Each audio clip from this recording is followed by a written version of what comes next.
मेरे शहर का लड़का अमेरिका जाता है और वहां पे उसको एक एलर्जी हो जाती है। मुझे बोलता है कि सर मुझे ऐसा लगता है कि इसके अंदर कुछ है, कुछ काट रहा है, इरिटेशन हो रही है और इसमें से ना सफ़ेद सफ़ेद निकलता है। तो मुझे बताएं कि बीमारी क्या है। मैंने बोला भाई इसके अंदर एक कीड़ा चला गया है जिसको हम टुंगियासिस नाम की बीमारी बोलते हैं, जो अफ्रीका और अमेरिका के अंदर बीमारी पाई जाती है।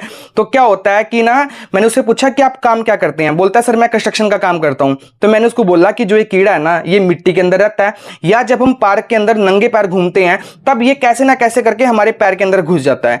ये बीमारी और बीमारियों से अलग क्यों और भयानक क्यों हो जाती है? जैसे कीड़ा हमारे पैर के अंदर गया, 15-20 दिन तक तो हमें कुछ एहसास ही नहीं होता।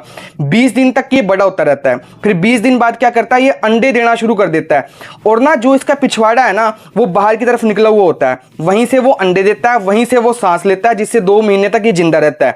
और ना जब वो अंडे देता है, कुछ अंडे तो क्लाइमेट में फैल जाते हैं, कुछ वो हमारे पैर में छोड़ देता है, जिससे क्या होता है कि और इनकी संख्या बढ़ती रहती है हमारे पैर के अंदर।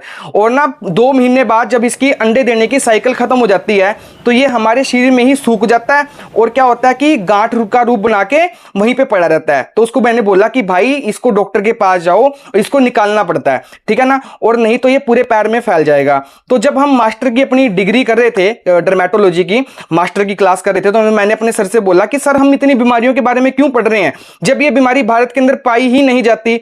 तो मुझे आज समझ आया कि हमें कोई भी पेशेंट बाहर से भी आ सकता है जो इंडिया में बीमारी को फैला सकता है, या कोई पेशेंट वहां से भी हमें फोटो भेज देता है कि सर मुझे एलर्जी हो गई है। इसलिए हमें हर देश की स्किन डिजीज की बीमारियों के बारे में पढ़ना होता है।